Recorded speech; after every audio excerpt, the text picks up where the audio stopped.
Dear student, you are most welcome to our educational channel mechanical Pandit. और मैं आपके प्यारे पांडे सर। आज कैलकुलस ऑफ कॉम्प्लेक्स फंक्शन के आगे हम लोग पढ़ने वाले हैं सिंगुलैरिटी। बेसिकली एनालिटिक फंक्शन के काफ़ी सारे कॉन्सेप्ट पढ़ चुके हैं और पढ़ ही नहीं चुके हैं। लास्ट क्लास में हम लोगों ने सीरीज ऑफ कॉम्प्लेक्स नंबर देखा था और उसमें जो है दो इम्पोर्टेंट सीरीज बताए थे। एक तो लॉरेंट सीरीज जो अभी आपके सामने है, और एक हमने बताया था टेलर सीरीज। इसके ऊपर एक न्यूमेरिकल भी करके हमने दिखाया था कि अब इसके प्रूफ में आप मत जाइएगा, क्योंकि प्रूफ ज़्यादा इम्पोर्टेंट नहीं है, इसके न्यूमेरिकल्स इम्पोर्टेंट है और डायरेक्ट इस एक्सपांसन से, सीरीज एक्सपांसन से ही चूँकि बन भी जाता है, इसलिए हमें प्रूफ की ज़्यादा आवश्यकता पड़ती नहीं है। पहली चीज़। दूसरी चीज़ कि आज जो हम लोग पढ़ने वाले हैं एनालिटिक फंक्शन, अब देखिए जीरो ऑफ एनालिटिक फंक्शन क्या है। कॉन्सेप्ट ये आ रहा है कि जीरो ऑफ एनालिटिक फंक्शन किसको हम बोल रहे हैं, ठीक ना। अब देखिए हम तो ये शुरू से पढ़ते आ रहे हैं कि z equal to x plus i y तो होता ही होता है। अब इससे एक डब्लू प्लेन निकल करके आया था और आपने लिखा था यू प्लस आई भी, ठीक ना, और इसको आपने क्या बोला था, डब्लू प्लेन। अच्छा एक चीज और, ये यू भी एक्स वाई का ही फंक्शन है और ये भी एक्स वाई का ही फंक्शन है, ठीक है। और जो लॉरेंट सीरीज हमने बताया था वो किसी भी रीजियन के लिए, ठीक ना, किसी भी रीजियन के लिए inside the given region it is perfectly and absolutely convergent. ये हमने कन्वर्जेंट का कॉन्सेप्ट दिया था। अब बात आती है जीरो ऑफ एनालिटिक फंक्शन क्या है, ठीक ना। तो जैसा कि ये भी है जीरो और दूसरा क्या है सिंगुलैरिटी। तो सिंगुलैरिटी क्या है और जीरो क्या है, ये दोनों हम लोग थोड़ी देर से देखेंगे। सबसे पहले हम लोग जीरो की बात करें तो zero of analytic function, zero of an analytic function, ठीक है। अब जीरो ऑफ एनालिटिक फंक्शन की यदि बात कर रहे हैं, ठीक ना, तो हम लिख सकते हैं कि zero of analytic function, zero of an analytic, zero of analytic function f of z is that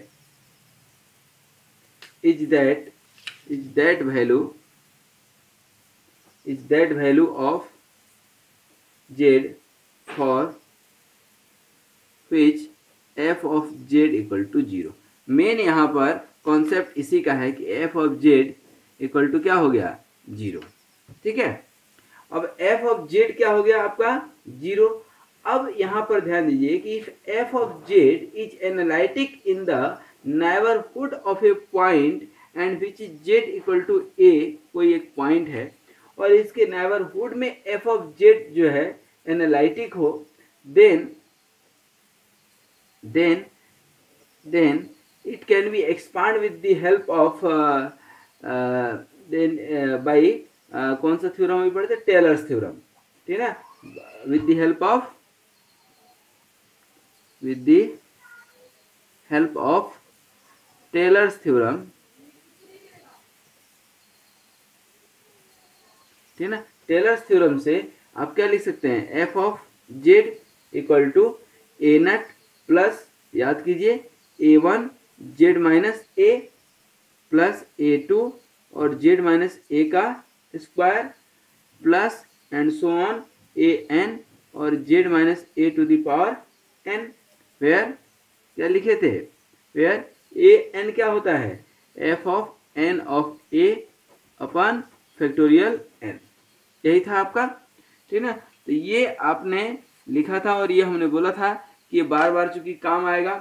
यहाँ पर यदि हम मान लें इफ ये a0 a1 a2 and so on ये सब जो है क्या हो जाए, जीरो हो जाए, ठीक है ना। और कोई एक फंक्शन इसमें मान लो कि कोई am है और ये जीरो नहीं है, then f of z is said to have zero of order m, ठीक है ना।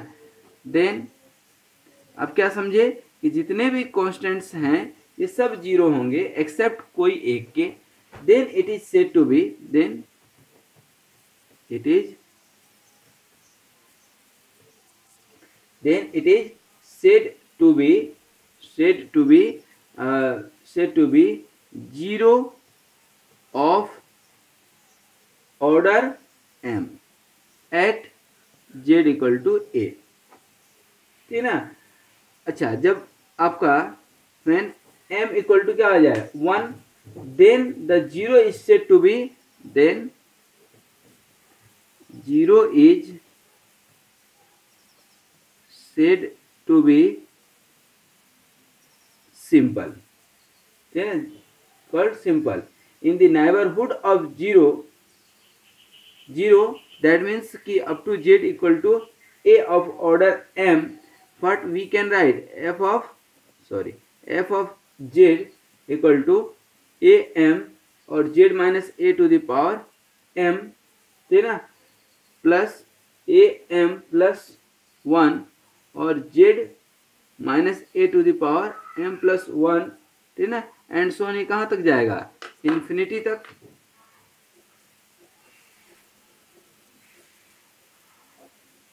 ठीक है, ये कहाँ हो जाएगा? A m z minus a to the power m, a m plus 1 z minus a to the power m plus 1, ठीक है। और इसी को आप क्या लिख सकते हैं कि z minus a to the power क्या है? एम और f of z, where f of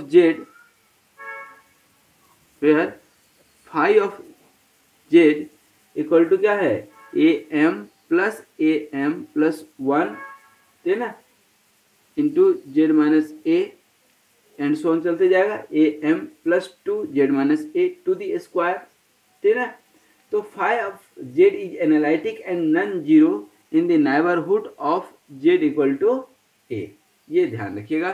तो यहाँ पर दो चीज निकल करके आया, क्या है कि जो है जीरो सिंगुलरिटी बोलने का मतलब क्या है कि एक तो जो आपका ये फंक्शन निकला, कौन सा? With the help of Taylor's theorem जो आपने एक्सपांड किया, इसमें यदि सारे फंक्शन जीरो हो except 1, then it is said to be zero of order m, ठीक है ना। इसी को जीरो सिंगुलरिटी बोलते हैं। और यदि m का वैल्यू जीरो नहीं है, बात तो सही है, तो कुछ तो वैल्यू होगा। अब whatever be the value but it's value is 1, यदि इसका वैल्यू क्या है? 1 है, then it is said to be simple, यहाँ तक कोई डाउट? तो ये था आपका जीरो, जो है ना, zero of an analytic function. अब बात करते हैं थोड़ा सा हम लोग जो है सिंगुलरिटीज ऑफ, इसकी बात कर रहे हैं अपन, ठीक है ना। किसकी बात कर रहे हैं? Singularities of analytic function. तो सिंगुलरिटीज ऑफ एनालिटिक फंक्शन, ठीक है ना, एनी फंक्शन, इसको मैं लिखना चाहूं तो लिख सकता हूं क्या? What can I write here? Singular point of a function, क्या लिखेंगे? Singular point of a function as the point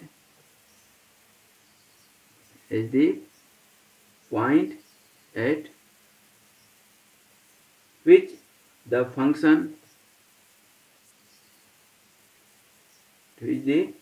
function ceases to be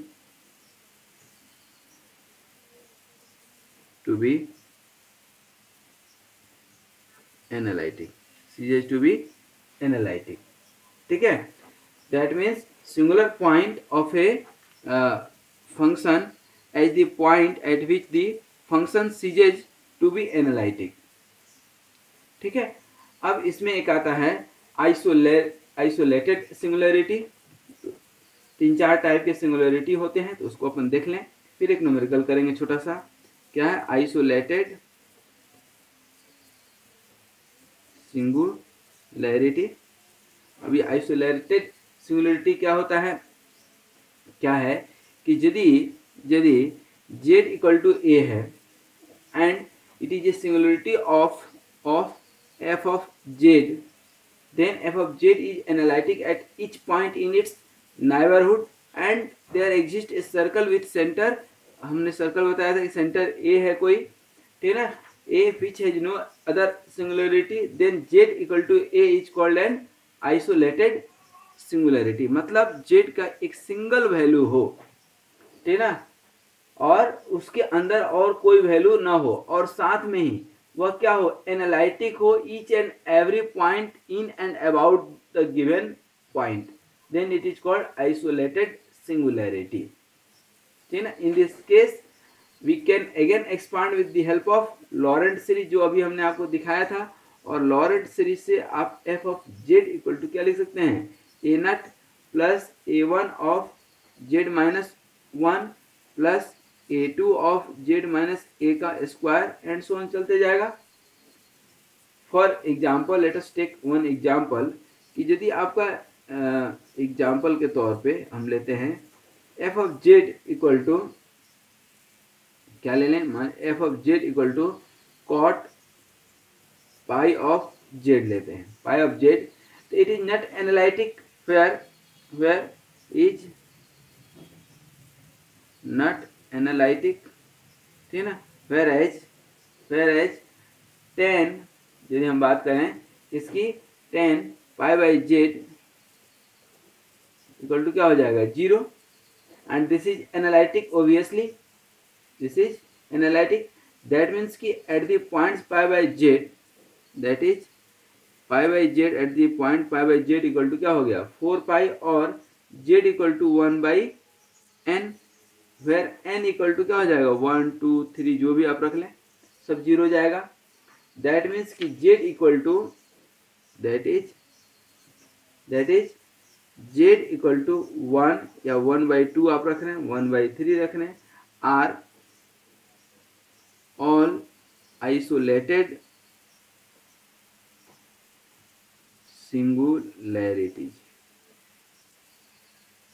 ठीक है ना, इन देयर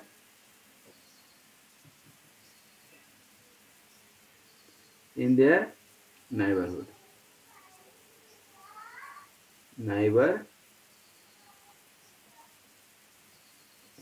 ठीक है, अपने आसपास, ठीक है ना। बट क्या होता है कि when n is very large, when n is very large, ठीक है ना, and z becomes 0, ठीक है ना, तो is such a singularity that there are infinite number of other singularities in its neighborhood, that means z equal to will be non isolated singularity, ठीक है ना, if n is large then there will be non singularity। उसी तरह से एक singularity जो है isolated के जगह पे ही एक और आता है, रिमूवेबल सिंगुलरिटी, क्या रिमूवेबल, जैसा कि ये नाम से ही क्लियर है, रिमूवेबल सिंगुलरिटी क्या है, नाम से क्लियर है, if all the negative powers of z minus a is are 0, if all the, क्योंकि ये जो है हम जो एक्सपांड किए थे आपको हमने लॉरेंट सीरीज में कहीं दिखाया भी है कि ये माइनस में भी जाता है, देखिए यहाँ पर a माइनस 1 तो z minus a to the power minus 1, क्योंकि ये minus infinity to plus infinity तक जाता है, ठीक है, इसीलिए रिमूवेबल सिंगुलरिटी में यहाँ पर हम लोग थोड़ा सा ध्यान देंगे तो पाते हैं कि यदि एफ ऑफ जेड है, f of Z equal to क्या है सम ऑफ ए एन, और z minus a to the power n है, ठीक है ना, और एन जहाँ की 0 से लेकर कहाँ तक जा रहा है इन्फिनिटी तक, और यहाँ पर यदि पावर 0 हो जाए that means the singularity can be removed by defining just at z equal to a in such a way that it becomes analytic at z equal to a, and such singularity is called removable singularity. That means whenever you remove the power then it is called removable singularity, ठीक है, that means thus that means whatever you can write here कि limit of f of z और limit जो है z tends to a हो जाए, ठीक है ना,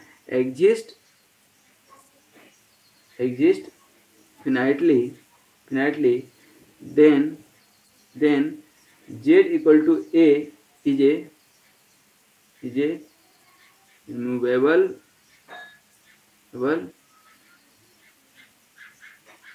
सिंगुलैरिटी। ठीक है, एक नेक्स्ट टर्म आता है दैट इज कॉल्ड पोल्स। क्या बोलते हैं उसको? पोल्स। ये भी सिंगुलैरिटी का ही एक पार्ट है।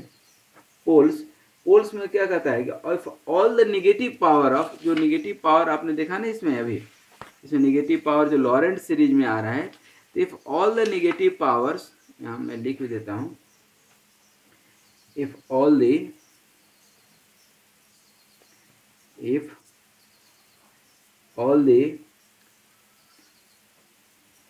the negative power of z minus a, ठीक है ना, इन किसमें? लॉरेंट सीरीज में, ठीक है ना, in Laurent series after the nth are missing, ठीक है ना, then the singularity, right, z equal to a is called pole of order n, pole of order n। ठीक है, इसको याद रखिएगा, if all the negative power is, और यदि आपका फर्स्ट ऑर्डर का हो then it is called simple pole. ठीक है ना, ये भी ध्यान रखना है कि a pole of first order is called simple pole. ये इसलिए लिख देते हैं कि धीरे धीरे लिखते हैं, आप धीरे धीरे देखते हैं, ठीक है ना, तो दिमाग में क्या होता है, सेट हो जाता है। ठीक है ना, कोई भी काम धीरे धीरे करने से ही सेट होता है। कहते हैं ना, धीरे धीरे प्यार को बढ़ाना है। चलिए, ये क्या है नेक्स्ट और लास्ट, इसेंशियल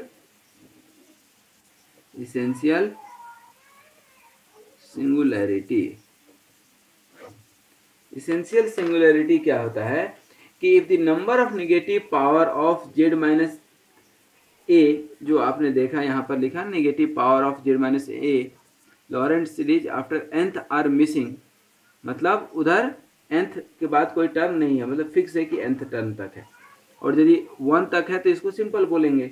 लेकिन यहाँ पर जो है क्या है इसेंशियल सिंगुलैरिटी में कि negative power of z minus a is infinite.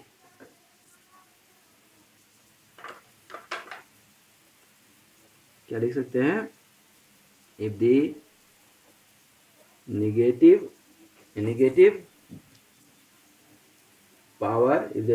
Power of किसका, z माइनस a, ठीक है ना, इज इन्फिनाइट, बस यही एक टर्म है, infinite, then z equal to a is called an essential singularity। ठीक है ना, in this case limit f of z tends to a does not exist। ठीक है, क्योंकि इन्फिनाइट हो गया ना, तो कितना तक आप निकालते रहेंगे। ठीक है, एक छोटा सा क्वेश्चन करके अपन विदा लें। ठीक है ना, एक छोटा सा क्वेश्चन है, क्वेश्चन बोल रहा है कि find the nature and location of singularities, find the nature and location of singularities, ठीक है ना, of given function z minus sine z upon z square, F of z equal to क्या है, z minus sine z upon z square. ठीक है, अब यहाँ पर यदि हम ध्यान दें, ठीक है ना, यहाँ पर यदि ध्यान दें तो यहाँ पर जो है z इक्वल टू 0 जब लेंगे तभी जो है सिंगुलैरिटी बनेगी। कीजिए, singularity and also z minus sine z upon z square equal to क्या लिख सकते हैं 1 अपन जेड स्क्वायर, और इधर क्या लिख सकते हैं जेड होगा कॉमन लिए, साइन जेड का एक्सपांसन दे सकते हैं क्या, एक्सपांसन साइन जेड को एक्सपांड कर दें तो जेड क्यू बाई क्या होता है factorial 3 plus z to the power 5 upon factorial 5 और minus z to the power 7 upon factorial 7 and so on चलते जाएगा, ठीक ना। इसको आप सॉल्व करेंगे, जेड स्क्वायर को इधर ले गए पूरा तो क्या हो जाएगा, ये तो जेड जेड कैंसिल हो जाएगा, ठीक ना, और ये माइनस माइनस ये हो जाएगा, ये क्या हो जाएगा जेड स्क्वायर है तो ये क्या हो जाएगा z by factorial 3 minus z to the power cube z square से कर जाएगा फैक्टोरियल 5, ठीक ना, plus z to the power 5 upon factorial 7 and so on. Since there are no negative power of z in the expansion, ठीक ना, since क्या लिख सकते हैं आप, since there are no negative powers of z in the expansion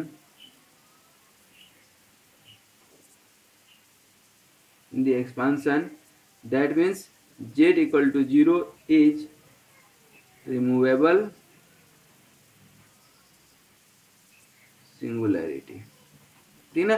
removable singularity में क्या था, यही तो था कि नेगेटिव पावर क्या हो जाता है आपका रिमूव हो जाता है, खत्म हो जाता है, then it is called removable singularity, ठीक ना। इतना सा ही कॉन्सेप्ट था। अब इसी तरह से क्वेश्चन आपके पास आएगा तो इसमें सिंपल क्वेश्चन आते हैं, टफ क्वेश्चन नहीं आते हैं।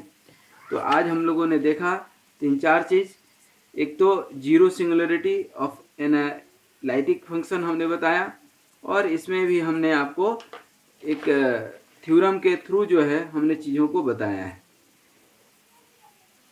ठीक ना, टेलर थ्योरम के थ्रू, ठीक ना। तो ये हमने कॉन्सेप्ट बताए। फिर जो है सिंगुलैरिटी की बात चली थी, तो सिंगुलैरिटी में हमने कई सारे पॉइंट लिए, जैसे आइसोलेटेड, रिमूवेबल, ठीक ना, और पोल्स एंड इसेंशियल सिंगुलैरिटी, ठीक ना। इसेंशियल सिंगुलैरिटी भी हमने आपको बताए।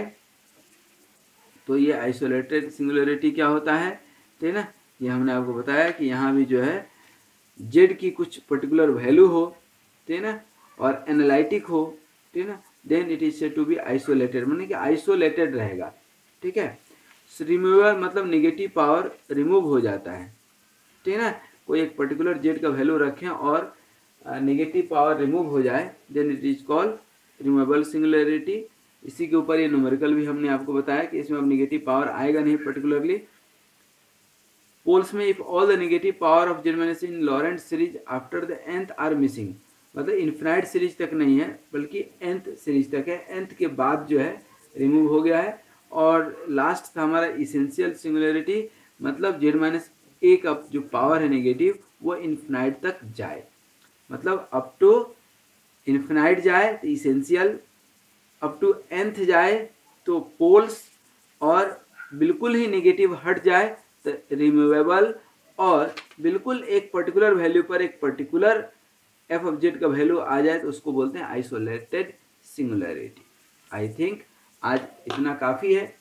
नेक्स्ट क्लास से हम लोग रेसिड्यूज शुरू करेंगे, रेसिड्यू थ्योरम पढ़ाएंगे, जो कि जिसके ऊपर क्वेश्चन आते हैं उसके कैलकुलेशंस बताएंगे, और इस तरह से धीरे धीरे हम लोग आगे बढ़ते जाएंगे। अभी कम से कम 4 से 5 लेक्चर अपने को लेना है, तब जाकर के कैलकुलस ऑफ कॉम्प्लेक्स फंक्शंस जो हमने शुरू किया था वह अपना फिनिश होगा, ठीक है।